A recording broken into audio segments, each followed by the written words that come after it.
Je voudrais tout d'abord remercier Clément pour l'organisation de cette journée et la possibilité de présenter ces travaux ici au Collège de France.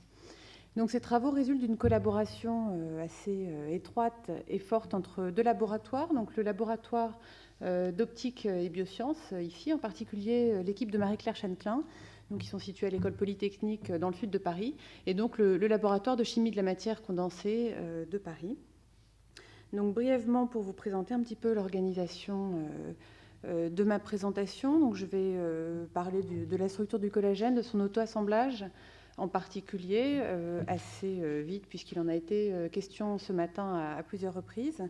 Je vais ensuite donc présenter le principe de la microscopie multiphoton, de la génération de seconde harmonique du collagène et présenter donc ce que l'on a mis en place, qui est une approche corrélative entre les microscopies utilisant la génération de seconde harmonique et la microscopie électronique en transmission. Et je donnerai enfin, pour finir mon exposé, un exemple de l'utilisation de la microscopie utilisant la génération de seconde harmonique et à quel point ça peut être un outil extrêmement intéressant pour la conception de biomatériaux à base de collagène. Donc, le collagène est une protéine extrêmement abondante qui confère au tissu un certain nombre de propriétés, notamment des propriétés mécaniques, et dont l'organisation tridimensionnelle varie en fonction des tissus. Donc, c'est ce qui est illustré ici avec ces images de microscopie électronique à transmission, donc dans le tendon, la cornée ou la peau, par exemple. Au niveau moléculaire, le collagène est synthétisé dans les cellules sous forme de triple hélice et il sort des cellules sous forme de tropocollagène. Donc, ce sont des triple hélices qui font 300 nanomètres de long, 1,5 nanomètre de diamètre et qui s'auto-assemblent. Donc là, il s'agit par exemple du collagène 1 qui est fibrillaire, en fibrilles qui ont un motif d'organisation périodique très caractéristique, avec une périodicité de 67 nanomètres qui est très bien visible en microscopie électronique à transmission. Il y a un autre niveau de hiérarchie également lorsque les fibrilles interagissent pour former des fibres. Donc là, on a des structures qui sont plutôt de l'ordre du micromètre en termes de diamètre. Donc, quelque chose d'important qui nous intéresse beaucoup, c'est le fait que l'on peut reproduire cette organisation in vitro. Donc, on travaille en pH acide, où le collagène est dissoluble, il est stable sous forme de triple hélice, et à ce stade, il est chargé positivement. Si l'on augmente maintenant le pH jusqu'à la neutralité, c'est en fonction de la force ionique du milieu, on peut reproduire l'auto-assemblage du collagène sous forme de fibrilles et on reproduit également cette périodicité de 67 nanomètres. Alors, malgré tout, ces auto-assemblages de collagène et cette organisation tridimensionnelle posent encore un certain nombre de questions d'un point de vue fondamental pour comprendre cette fibrillogénèse, l'organisation des tissus, également pour comprendre un certain nombre de questions relatives à des pathologies qui résultent de problèmes d'auto-assemblage du collagène. Ça pose également de nombreuses questions pour tout ce qui concerne la chimie des biomatériaux à base de collagène, donc pour l'ingénierie de matériaux à partir de collagène. Donc, pour toutes ces raisons, il est important de développer de nouveaux outils d'imagerie. Donc, c'est ce que font les physiciens pour avoir des méthodes d'imagerie quantitative et multimodales. Donc, c'est dans ce contexte-là que je vais vous présenter la microscopie multiphoton. Donc, en guise d'introduction, une chose vraiment importante à savoir dans le cas de la microscopie multiphoton, c'est qu'elle est basée sur une excitation non linéaire pour avoir une émission de fluorescence localisée essentiellement au point focal de l'objectif.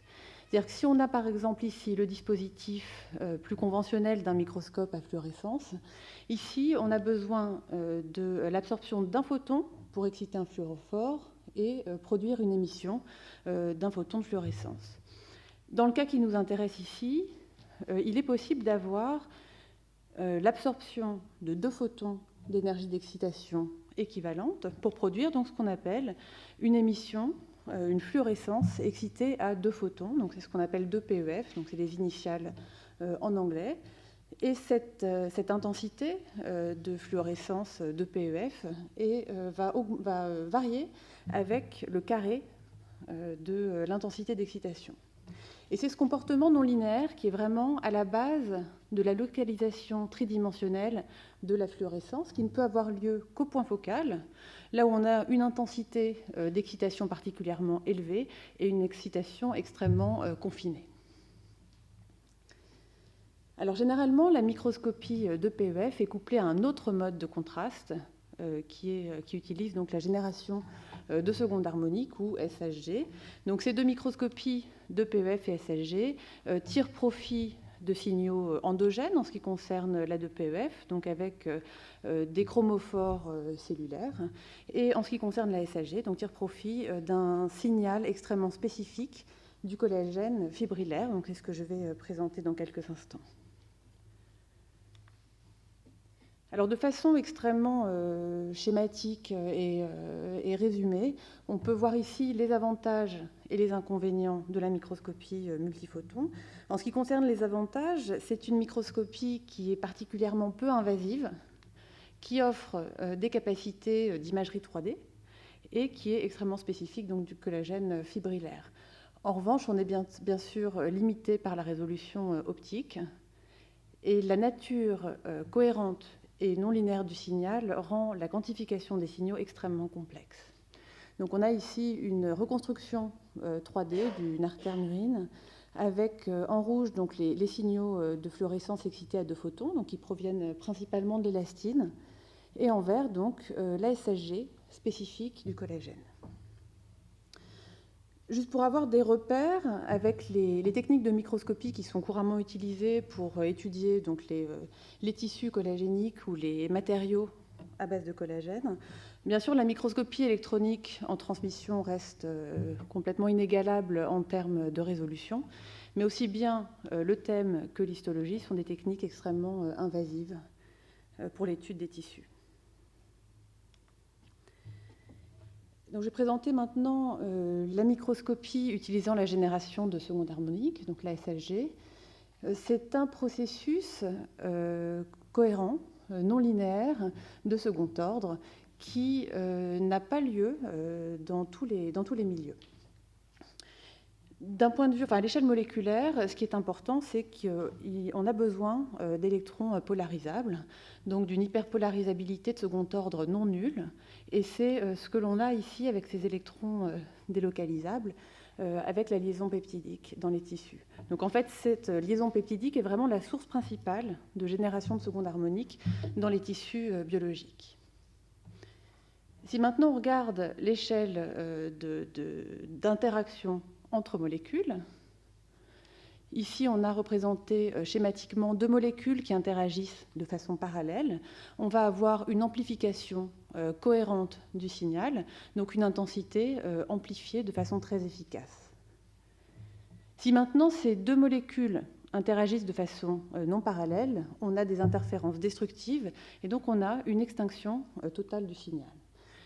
Donc ceci illustre déjà l'intérêt de la technique, qui est vraiment une sonde structurale qui apporte énormément d'informations sur la façon dont interagissent les molécules les unes avec les autres.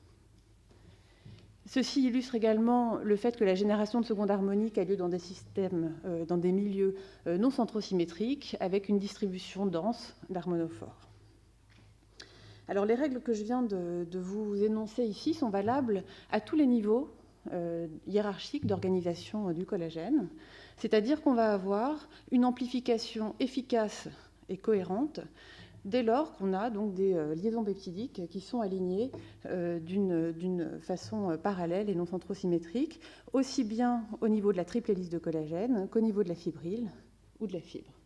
Donc encore une fois, on a vraiment une sonde structurale qui va nous donner énormément d'informations sur les interactions au sein des tissus ou des matériaux à base de collagène. Au niveau maintenant de tout ce qui va concerner la théorie de l'intensité du signal de génération de seconde harmonique, cette intensité varie avec le carré du nombre de peptides alignés dans la même direction au sein du volume focal. En d'autres termes, par rapport à la variation donc, de cette intensité en fonction du diamètre, elle évolue ici à la puissance 4 du diamètre. Donc ça, c'est vraiment de la théorie.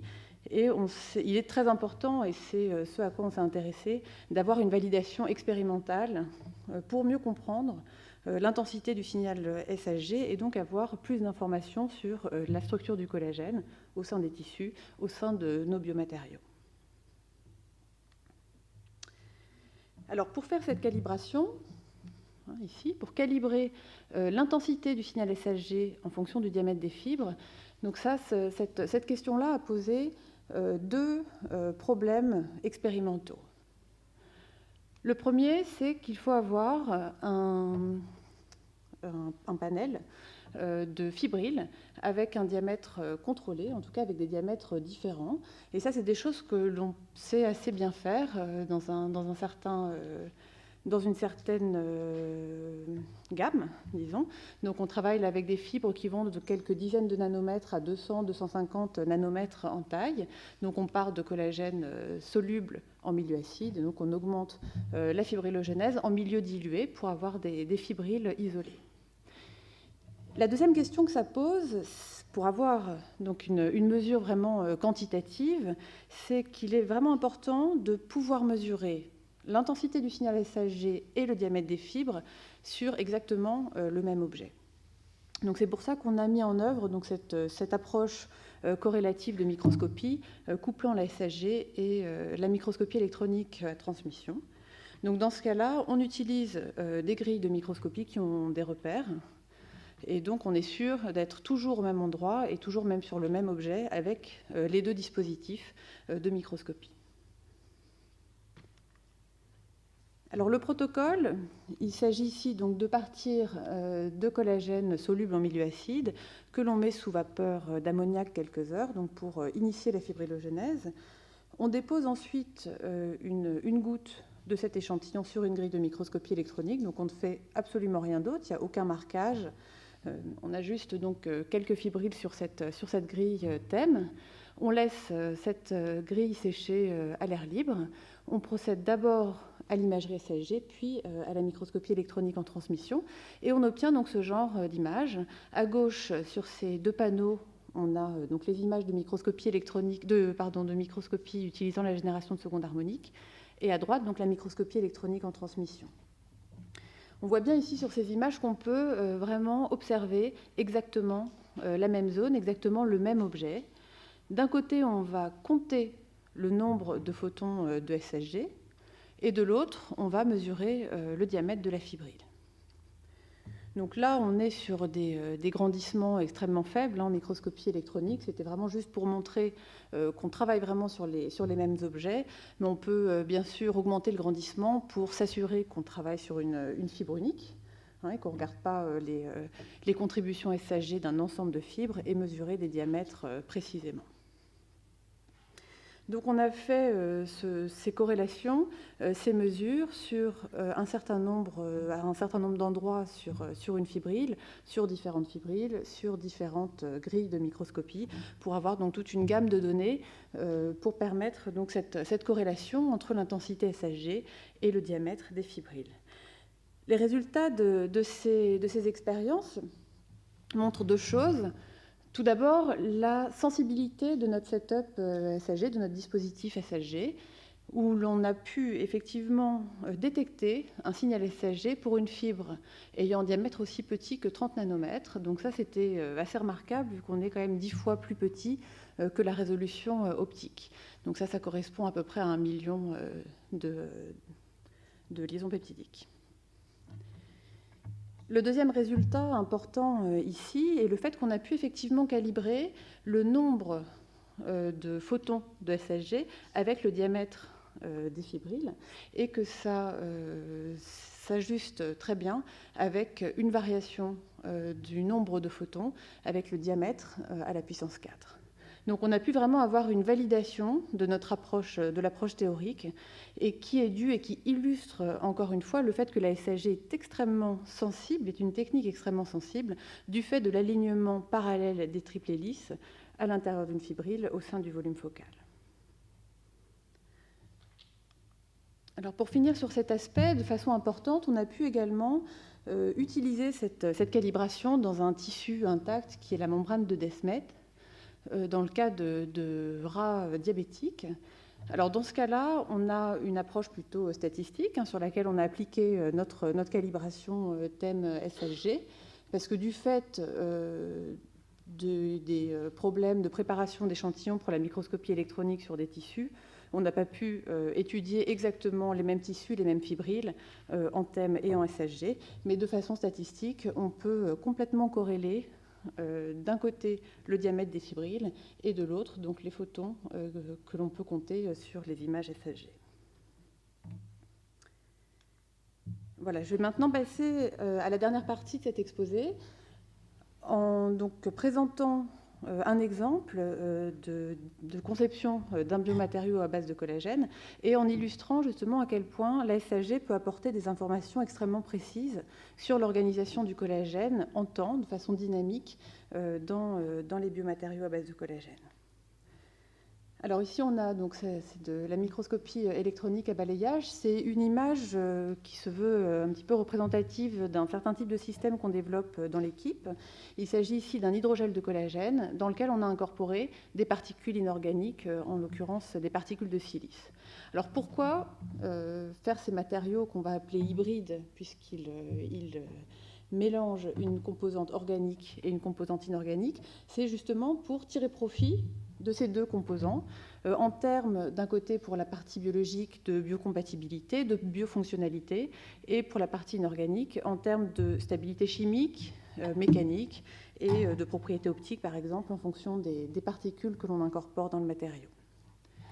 On a ici une illustration très rapide de la variation que l'on peut induire en incorporant des particules de silice. Par exemple, ici, en absence de particules de silice ou en présence, on voit que l'addition de particules de silice augmente de façon importante la gélification du gel de collagène. Alors moi, ce qui m'intéresse en particulier dans ces systèmes et l'approche que je développe, c'est vraiment une approche rationnelle pour comprendre ce qui se passe vraiment à ce niveau-là, à l'interface entre la particule de silice et le biopolymère, ici le collagène, pour mieux contrôler et reproduire les processus biologiques à la surface de particules inorganiques. Alors, puisqu'on travaille avec du collagène acido-soluble qui est donc chargé positivement, nous avons modifié la surface des particules avec un groupement chargé négativement, en l'occurrence donc un sulfonate, pour vraiment forcer les interactions électrostatiques entre les deux partenaires. Donc l'idée, si je fais un bref rappel avec les systèmes de collagène pur, on a donc des triplés hélices chargés positivement en milieu acide. Lorsqu'on augmente le pH, on peut induire la fibrillogénèse du collagène. Donc on a cherché à reproduire exactement ce procédé à la surface des particules en ayant donc des objets hybrides ici, à partir desquels on pourrait faire vraiment croître les fibres de collagène. Et donc c'est ce que l'on a observé par microscopie électronique en transmission. En milieu acide, on a ici donc ces sphères noires très denses en électrons qui sont les particules de silice, avec tout autour une couronne organique mal définie qui est attribuée au collagène. Donc on a vraiment des building blocks, des briques élémentaires qui sont elles-mêmes hybrides et douées d'auto-assemblage. Donc c'est des objets qu'on a caractérisés par un certain nombre de techniques, notamment la diffusion dynamique de la lumière, la mesure de potentiel zeta ou la calorimétrie. Donc je ne vais pas rentrer dans le détail ici, mais c'est des choses dont on peut reparler après. À partir de ces objets-là, lorsqu'on augmente le pH, on peut donc initier la fibrillogénèse, donc à partir des particules de silice. Je ne sais pas si on voit très bien parce qu'il n'y a absolument aucun marquage sur ces photos, mais on reproduit également donc, cette périodicité de 67 nanomètres sur les fibres de collagène. Une chose importante à retenir sur ces systèmes est le fait qu'on travaille dans des conditions diluées, avec des concentrations en collagène qui sont très faibles. On est de l'ordre du microgramme par millilitre, mais on arrive à avoir des objets extrêmement bien structurés, relativement gros. Et ça résulte du fait qu'on confine le collagène à la surface de la particule et donc on augmente finalement localement la concentration en collagène. Donc ces systèmes étaient du coup très appropriés pour la SHG et très intéressants également pour comprendre l'origine physique du signal de SHG. Donc on a des objets très isolés et très très bien organisés. Donc pour mieux comprendre et surtout comprendre les aspects dynamiques de la fibrillogénèse dans ces systèmes, on les a observés avec la microscopie multiphoton, en couplant donc les deux modes de contraste, la microscopie de fluorescence excitée à deux photons et la génération de seconde harmonique. Donc on a ce type d'image où en rouge on a le signal de PEF, donc en l'occurrence ce sont les particules de silice qui ont été marquées soit avec de la fluorécéine, soit de l'Alexa 488. Et en vert, on a donc la SHG du collagène fibrillaire. Donc on a ce type d'image qui nous rappelle ce qu'on pouvait observer en microscopie électronique en transmission. Les questions dans ces cas-là étaient de savoir s'il était possible de quantifier cet assemblage de collagène en fonction de la distance à la surface de la particule. La deuxième question était également de savoir si on pouvait quantifier le nombre de fibrilles de collagène autour de particules individuelles. Alors pour cela, on a donc regardé en temps ce qui se passait dans notre système. Donc là, on est juste après avoir augmenté le pH dans le milieu, donc on a essentiellement des particules de silice en rouge, et ici après 30 minutes on voit effectivement la croissance des fibrilles de collagène. Donc pour mieux comprendre en 3D ces données, on a fait appel à des mathématiciens, donc en l'occurrence Étienne de Sancière à l'école des mines Paris Tech, qui donc ont utilisé des approches de morphologie mathématique pour obtenir ce type de carte, typiquement, où on a les particules de silice au centre, et on définit tout autour des classes de distance qui font en l'occurrence 1 micromètre, et donc qui sont des classes de distance avec une distance croissante à partir de la surface de la particule. Et donc ce qu'on va faire maintenant, c'est de compter le nombre de photons de SHG dans chaque classe de distance pour avoir donc une idée de la densité de collagène en fonction de la distance à la particule. Donc on a ce type de résultat à T0 quand on est encore en milieu soluble et à 30 minutes quand on a donc initié la fibrillogénèse. Ce qu'on observe, c'est que dans les deux cas, donc on est soit avec des particules modifiées chimiquement pour renforcer les interactions avec le collagène, soit avec des particules non modifiées en contrôle. Ce qu'on observe, c'est que dans les deux cas, on a une densité de collagène à la surface, donc pour les petites classes de distance, qui est bien supérieure lorsque l'on a modifié les particules. Donc ça, c'est ce que l'on observait typiquement en milieu acide, ici, où on a effectivement une concentration de collagène à la surface qui est plus importante. Le deuxième point important est que lorsque l'on augmente le pH et que l'on déclenche la fibrillogénèse, on voit qu'on a effectivement cet effet qui est encore renforcé avec une densité de collagène qui est beaucoup plus importante dans les deux premières classes de distance et qui décroît extrêmement rapidement, ce qui illustre vraiment le fait que la fibrillogénèse commence à partir de la surface de la particule de silice, et on peut voir donc également qu'en modifiant la chimie de surface de la particule, on peut renforcer cet effet et augmenter la fibrillogénèse à partir de la surface. Donc juste pour finir, en guise de conclusion, nous avons pu du coup mettre en œuvre la première approche de corrélation de microscopie utilisant la génération de seconde harmonique et la microscopie électronique en transmission, ce qui nous a permis de déterminer la sensibilité de notre dispositif de microscopie multiphoton, qui nous a permis également de calibrer le signal SHG pour des fibrilles isolées. Donc ça a permis de vraiment franchir une étape dans la compréhension de l'origine physique du signal SHG. Alors ça reste à l'heure actuelle pas applicable pour des tissus très denses, et pour cela il faudra très probablement utiliser des approches alternatives utilisant la génération de seconde harmonique résolue en polarisation.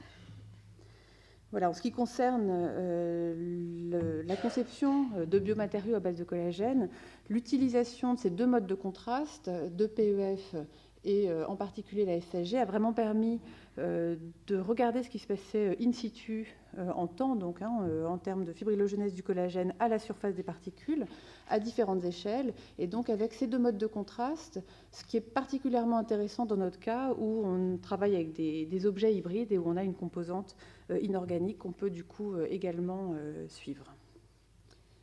Voilà, pour finir, je voudrais remercier en particulier donc, le laboratoire d'optique et de biosciences, Marie-Claire Chanclin, bien sûr, également Stéphane Bancelin, qui était doctorant de Marie-Claire, qui est désormais en postdoctorat au Canada, le laboratoire de chimie de la matière condensée, l'équipe matériaux et biologie, en particulier Thibaut Corradin et Gervaise Nosser, et un merci également à Étienne Desancières du Centre de morphologie mathématique des mines. Et je vous remercie pour votre attention.